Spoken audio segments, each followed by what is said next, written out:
Secretary তাই না? হ্যাঁ আমি, আমার নাম তপন গুহ। আমি এই নবীন কুমারের ইন্টারভিউ। ও আচ্ছা আচ্ছা, আপনার নাম বললেন? হ্যাঁ স্যার। ঠিক আছে, একটু বসুন, আমি ডায়েরিটা দেখে নিই। ঠিক আছে।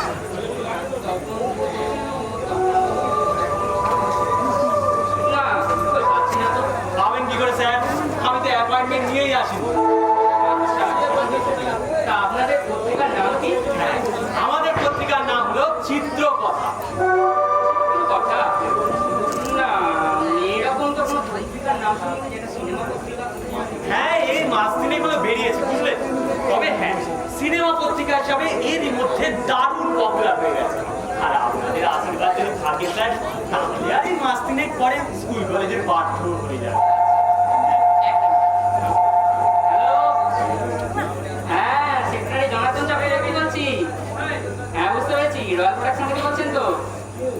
হ্যাঁ কি করবো বলুন, 25 লাখে রাজি হচ্ছেন না? না, পুরো 30 লাখে দিতে হবে। কেন পারবেন না? আরে নবীন কুমারের নাম ভাঙিয়ে আপনারা কোটি কোটি টাকা উপার্জন করবেন, তার জন্য আপনারা ওনাকে 30 লাখ দিতে পারবেন না? এই কি বলেন, আমাকে 30,000 দেবেন? এই 1000 তো সে বাড়ানোর চেষ্টা করুন না। হ্যাঁ? হবে হবে, আচ্ছা আচ্ছা ঠিক আছে, ঘটাবে না ধরে নিন নবীন কুমার রাজি। হ্যাঁ, এরকম ছিটে ফোটা আমাকে দিতে থাকবেন, তাহলে আমিও সুখী আর আপনাদের উদ্দেশ্যও সিদ্ধি হবে। হ্যাঁ আচ্ছা নমস্কার, রাখি। হ্যাঁ হ্যাঁ, পরে দেখা। ও মশাই, কি লিখছেন? এই নবীন কুমারের সেক্রেটারি কিভাবে টাকা পকেটস্থ করে তাই লিখছি। আরে না না না না না, কাটবো সব। কি লিখছেন? কাটতে বললে কি কাটা যায় স্যার? এই বাড়িতে ঢোকার পর থেকে যত কিছু ইন্টারেস্টিং জিনিস আমার এই নজরে আসবে সব এই নোট বইতে নোট হয়ে যাবে। আপনারা তো জানেন যে এই আমাদের পাঠকরা আপনাদের এই সব খবর জানাবার জন্য কতটা কৌতূহল নিয়ে থাকে। আরে মশাই, স্যার যদি জানতে পারে আমি তার টাকা থেকে ভাগ বসাচ্ছি, আমাকে দূর করে তাড়িয়ে দেবে। সেটাও একটা জোর খবর হবে মশাই। দুর্নীতির দায়ে নবীন কুমারের সেক্রেটারি বরখাস্ত। স্যার একটা আর্জি ছিল, সত্যি সত্যি যদি এরকম ঘটে এখন একবার আমাদের ফোন করে পত্রিকা অফিসে খবর দিন। আপনার একেবারে ফুল পেজ ছবি দিয়ে জীবনী বার করে দেবো স্যার। কি অবস্থা! আচ্ছা দয়া করে মশাই আমার সর্বনাশ করবেন না। কি করি? ঠিক আছে, আমি আপনার সাথে নবীন কুমারের ইন্টারভিউ ব্যবস্থা করে দিচ্ছি। হ্যাঁ, যা লিখা তার নামে লিখুন, ঠিক আছে? চন্দ্রবাবু, হ্যাঁ হ্যাঁ হ্যাঁ, স্যার।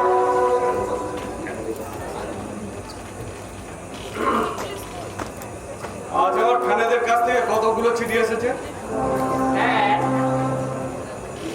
350 খানা। মেয়েদের কাছ থেকে কতগুলো? স্যার মেয়েদের তো জানেন 278 খানা। বাকি স্যার ছেলেদের। আর আপনি এক কাজ করুন, মেয়েদের চিঠিগুলো আবার ড্রয়িং রুমে রেখে আসুন। আপনি ছেলেদের গুলো ও ছিঁড়ে আপনি ডাস্টবিনে ফেলেন। আচ্ছা স্যার। হ্যাঁ স্যার, ওই ওনার নাম হলো তপন গুহ। নমস্কার স্যার। আরে নমস্কার নমস্কার, দাঁড়িয়ে আছেন কেন? বসুন। হ্যাঁ হ্যাঁ হ্যাঁ, তা উনি এসেছেন ওই চিত্রকথা নামে এক সিনেমা পত্রিকা থেকে আপনার ইন্টারভিউ নিয়ে আসেন। ইন্টারভিউ নেবেন? হ্যাঁ স্যার। বেশ তো, নিন। আচ্ছা স্যার, আপনার বয়স কত বলুন তো? আসল বয়স 41, স্ক্রিনল্যান্ডে 31। বাহ, তা স্যার আপনি কতদূর লেখাপড়া করেছেন? গিয়ে বাহ, বাহ, বাহ। কোন ইউনিভার্সিটি থেকে? ইউনিভার্সিটির কোনো প্রয়োজন হয়নি, মানে জীবনের শেষবারের মতো পাস করেছিলাম ক্লাস 8। তারপর আর অমুখ হইনি। যেহেতু ফিল্ম লাইনের সার্টিফিকেট দেখাবার প্রয়োজন নেই, তাই নিজেকে গ্র্যাজুয়েট বলে পরিচয় করে দিই। বলছি স্যার, আপনার মাসিক আয় কত? অ্যাপ্রক্স 20 লাখ। আচ্ছা বলছি স্যার, আপনি আজ পর্যন্ত কত টাকা সঞ্চয় করছেন? দয়া করে ও কথা জিজ্ঞাসা করবেন না, আমার পক্ষে বলা একটু অসুবিধা। আচ্ছা, আমি আপনাকে এরকম একটা কথা জিজ্ঞেস করছি। जय राम जी की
हनुमान जी कृपा फिल्म प्रोडक्शन করতে চাই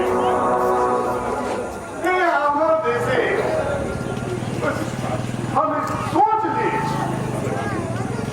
আপনাকে হিরো করিয়ে আমি ফিল্ম তুলে ফেলবো ওকে, আমার সেক্রেটারিকে ডেকে দিচ্ছি, তার সঙ্গে কন্ট্রাক্টের আগের কথাগুলো সেরে নিন।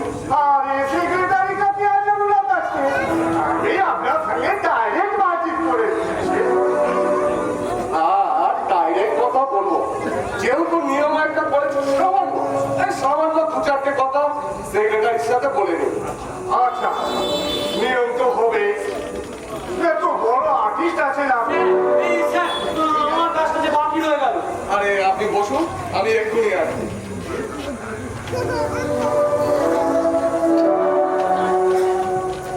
আপনাকে চিনতে পারেনি তো না না, আমাকে চিনতে পারেন না, তা এখনো করতে পারিনি। তবে এটা জেনেছি ওর মান্থলি ইনকাম নাকি 20 লাখ টাকা। আপনি আরেকবার ভালো করে চেষ্টা করে দেখুন আর সাথে একটা টিএসপি অফিসে আসবেন সেখানেই কথা হবে চুপ করুন, আচ্ছা আচ্ছা। মিস্টার কোম্পানিয়া, ইনি হচ্ছেন আমার সেক্রেটারি জনার্দন চক্রবর্তী।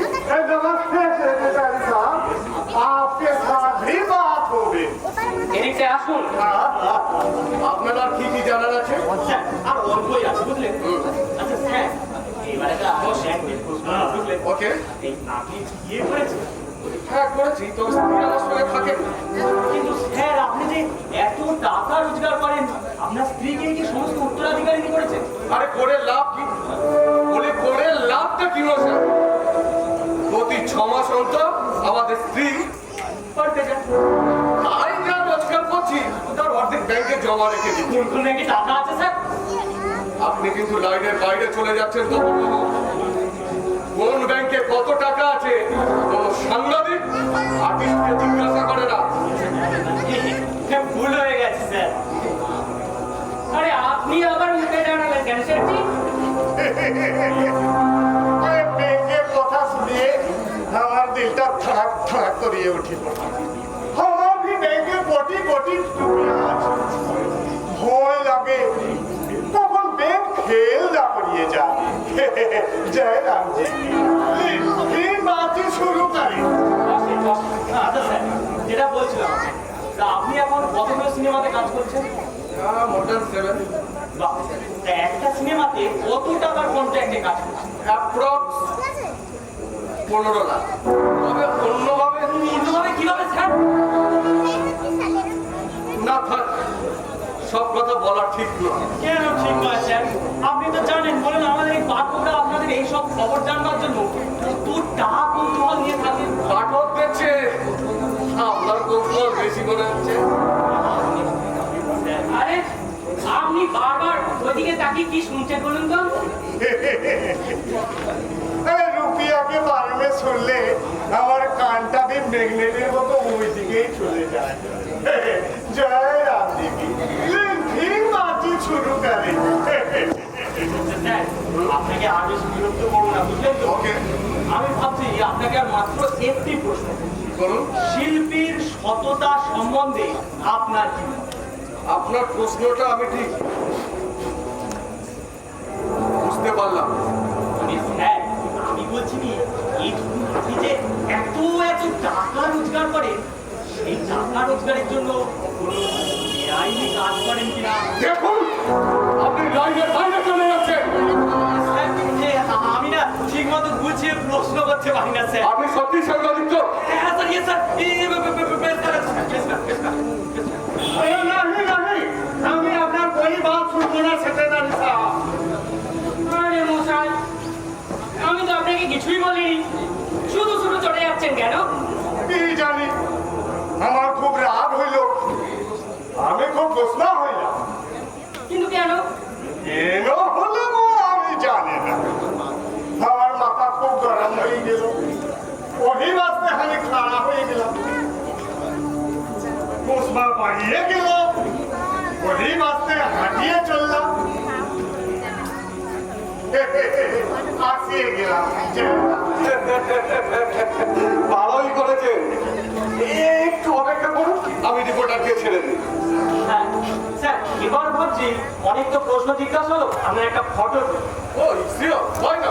হ্যাঁ এই রিপোর্টার বাবু, আপনি স্যারকে বহুত ডিস্টার্ব করলেন, আপনি এখন বেরিয়ে যান। তাই নবীন বাবুর সঙ্গে আমার বিজনেস কাম করতে হবে। এক মিনিট শেষে ছবিটা তুলে নিন, তারপরে আপনার সঙ্গে কথা বলছি। নিন, তুলুন। হ্যাঁ স্যার, একটু ভালো করে পোজ দিন তো।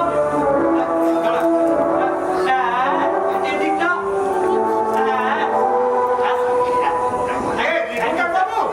হ্যাঁ, রিপোর্টার বাবু, আমার भी एक तो फोटो खींचिएगा।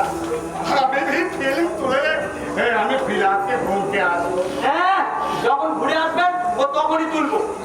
আচ্ছা স্যার, তাহলে আমরা চলি। সেটি আবার পরে দেখা হবে। হ্যাঁ চলুন দেখা হবে, চলুন দেখা হবে। জনার্দন বাবু, মিস্টার কঙ্করিয়ার সাথে প্রিলিমিনারি কথাগুলো বলে নিয়েছেন তো? আরে কথা তো হয়ে গেল, আমি একটু ফিল্ম বানাবো। এখন रुपया के बारे में कुछ पता लगा। আমার রেট 30 লাখ। बाप रे बाप, 30 लाख? সে তো হবে, সে তো বড় আর্টিস্ট আছেন আপনি, কিন্তু সেটি ওই কিন্তু নেই। কিন্তু একটু তো বলি বাড়িয়ে সেটি আমি আপনাকে 30 লাখ ही देंगे, लेकिन लिखाई पड़ेगा काम कब হবে আপনি बताइए। আপনি তো আসল কথাই শুনলেন না।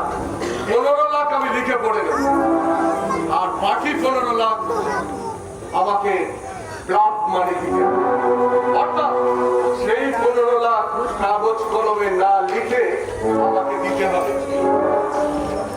জয় রামজি। সে কিরকম করে হবে নবীন বাবু? 15 লাখ লিখাই পাই নাই হবে তো গভর্নমেন্ট को আমার রুপিয়া হিসাব কেমনে দিবেন? সমস্ত প্রডিউসারের কাছ থেকে আমি এইভাবে পেমেন্ট নিই মিস্টার কঙ্করিয়া। আরে ও মিস্টার ছড়িয়ে আমি বহুত নার্ভাস হয়ে গেলাম। আরে নার্ভাস হওয়ার কিছু নেই, ফিল্ম লাইনে না ব্লাক মানি দিয়েই ব্যবসা চলে। अच्छा, एक बात हमें समझ में नहीं आया नवीन बाबू, कि ब्लैक मनी अपने बैंक में কেমন করে জমা রাখে? সেখান থেকে তো গভর্নমেন্ট তো পাতা চালিয়ে যাবে। দেখুন, এসব কথা বলা ঠিক নয়। আপনি জানেন না বলেই বলছি। হ্যাঁ, আমি কিছু জানি না। ব্লাক মানি আমি ব্যাংকে রাখি না, বাড়িতেই রাখি। बारी में? बड़ी ताज्जुब की बात, ये फूटी रुपया अपनी बारी में रखे? जय राम जी, আমি বিশ্বাস করি। আমি যদি টাকাগুলো আপনাকে এনে দেখাই তাহলে বিশ্বাস করবেন। জরুর বিশ্বাস করবে। তাহলে আমি भी আপনাকে 15 লাখ ব্ল্যাক মানি দিব, लेकिन আমি জানি আপনি দিখলাতে পারবেন না। বেশ, আমি আপনাকে টাকা এনে দেখাচ্ছি। কিন্তু সেটি কথা কেউ যেন জানতে না পারে। আরে कोई आदमी জানবে না। আপনি টাকাটা দিয়ে আসুন, আমাকে দিখলা। জয়দল বাবু, প্লিজ কাম হিয়ার। স্যার,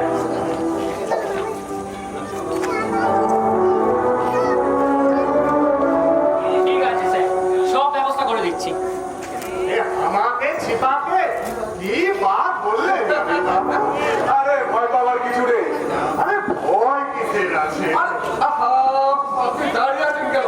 এই, বসুন না সেটি, আমি যাবো আর আসবো। এক্ষুনি টাকা না, জরুর বলবে।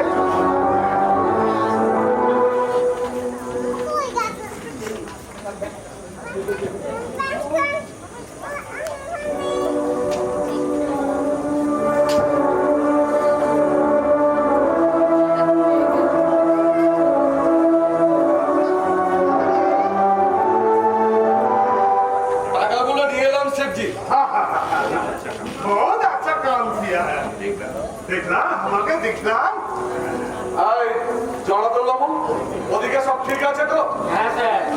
ঠিক আছে।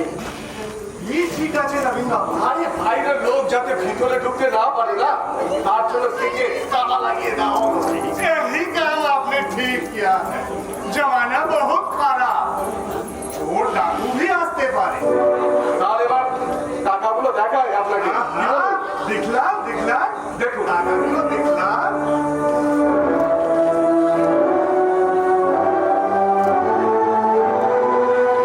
কেন দিদিয়া কি বললেন? কালো টাকা দেখার ইচ্ছা আছে? কালো টাকা দেখার শখ কেটে গেছে। কি করে করেছে? হ্যাঁ, আমরা এতই বোকা। কতদিন সিআইডিতে কাজ করছে? 3 বছর। আমি পেশাদার অভিনেতা, আমার কাছে অভিনয় দেখাতে এসেছে। কি করবো বলুন সে? এই সারা পুলিশের চাকরি মানে লোকের পিছু দিলাম।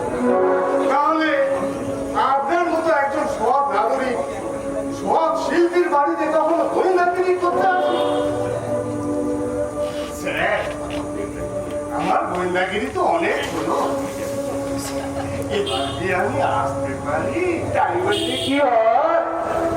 হিমাটিসকে বাড়িতে এলে ভালো করে খাওয়া দাওয়া করুন, শরীরের যত্ন নিন, তারপর যাওয়ার কথা ভাবা যাবে।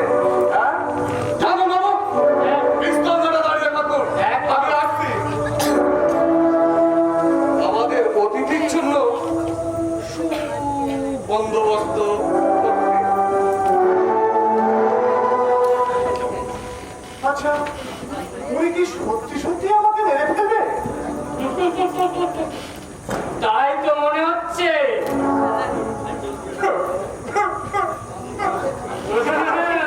কাঁদবেন না, কাঁদবেন না। কাঁদবে না? আর 1 মাস পরে আমার চাকরিতে প্রমোশন আছে, তারপর আমার আবার বিয়ে। ও, বিয়ে? কিন্তু মেয়েটি যদি জানতে পারে আপনি গোয়েন্দাগিরি করতে গিয়ে বেকুবের মতো ধরা পড়ে গেছে, তাহলে তো সে আপনার সাথে বিয়ে ক্যান্সেল করে দেবে, স্যার। না, সে অত ঠুনকো মেয়ে না। সে জানে তার ভাবি স্বামী বিয়ে। সে হয়তো মনে মনে করছে আমি এখন অদ্ভুত ছদ্মবেশ নিয়ে ক্রিমিনালের পিছনে ছায়ার মতো অনুসরণ করছি। মৃত্যু ভয়কে আমি পরোয়া করছি না। দুর্গম রাস্তা, ঘন অরণ্য, মুষলধারে বৃষ্টি হচ্ছে, তার মধ্যে দিয়ে আমি আসামির পিছনে ছুটছি ছুটছি। ওদিকে নয়, ওদিকে নয়, কাকা, এইদিকে। আচ্ছা, এর পরেও কি আপনাদের আমাকে মেরে ফেলা উচিত বলে মনে হয়? আমার মেয়ে, আপনি একটু ওনাকে বলুন না। কোনো লাভ নেই, বোঝাবুঝির পালা সব শেষ। এ প্রাণের আর কোনো মূল্য নেই। এখন চূড়ান্ত মুহূর্তের জন্য অপেক্ষা করুন। জীবন নিয়ে ছেলে খেলা হচ্ছে, এক্ষুনি গুলি বেরিয়ে যাবে। রেখে দিন, রেখে দিন বলছি, রেখে দিন। কি হলো? এত চেঁচামেচি কিসের? দেখুন না স্যার, রিভলভারটা গুলি লোড করা আছে, আমার মুখের সামনে কেমন নাচাচ্ছে। আর জনাতন বাবু, আর পিস্তল নাচাতে হবে না। এর জন্য আমি একটা বন্দোবস্ত করেছি। ওই দেখি দেখি বাচ্চা তো ওটা দিকে করা করা। আপনার চোখে একটা কালো কাপড় বেঁধে দিই।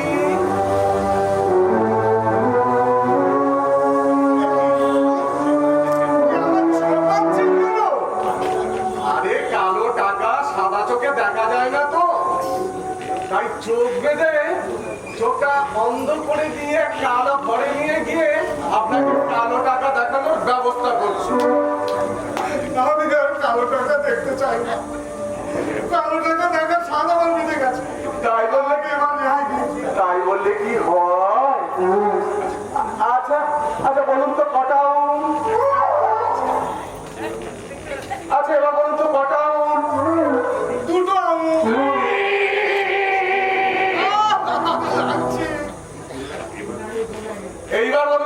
কটা আঙুল? তিনটে আঙুল। এবার বলুন তো কটা আঙুল? চারটে আঙুল। আপনি সব কিছু দেখতে পাচ্ছেন? সব কিছু পরিষ্কার দেখতে পাচ্ছি। কিভাবে দেখতে পাচ্ছেন? আমি তো এক্সারসাইজ ম্যাজিক জানি। এই চন্দন বাবু, আচ্ছা এর চোখের পরে আরেকটা কাপড় বেঁধে দিন তো।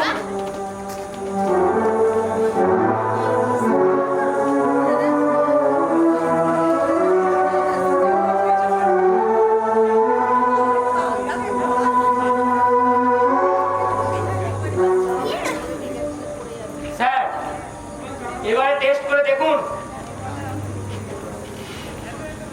কটা আঙুল? পাঁচটা। কটা আঙুল? একটা। আপনি সব দেখতে পাচ্ছেন? হ্যাঁ, পরিষ্কার, স্বচ্ছ জলের মতো। সত্যি আপনি একজন বড় গোয়েন্দা। গোয়েন্দার সমস্ত বিদ্যাই আপনি রপ্ত করেছেন। আরে সেই জন্যই তো ডিএসপি যত ক্রিটিক্যাল কেস আমার হাতেই দেয়। তাই তো ভাবছি আপনাকে আটকে রাখলে পশ্চিমবঙ্গের পুলিশ ডিপার্টমেন্টে খুব ক্ষতি হবে। তাই আপনাকে ভাবছি ছেড়ে দেবো। আর জনার্দন বাবু, হ্যাঁ। ওনাকে চোখ বাঁধা অবস্থায় রাস্তার মাঝখানে গিয়ে ছেড়ে দিয়ে আসুন তো। খুব ভালো ডিসিশন নিলেন স্যার। আমাকে হাতের মুঠোর মধ্যে পেয়েও আপনি ছেড়ে দিয়ে একজন সত্যিকারের শিল্পীর পরিচয় দিলেন। সত্যি, আপনি একজন মহান ব্যক্তি, আপনি একজন মহান আসামি। আসুন আসুন আমার সাথে। চল চল চল। এই দেখুন। আচ্ছা, আমি কি সত্যি সত্যি বাড়ির বাইরে যাচ্ছি তো, না বাড়ির ভেতরে যাচ্ছি? কেন বাইরে না আছে? আপনি তো এক্সরে আইস ম্যাজিকের মাধ্যমে সবকিছু জলের মতো পরিষ্কার দেখতে পাচ্ছেন। হ্যাঁ ঠিক বলেছেন। এই তো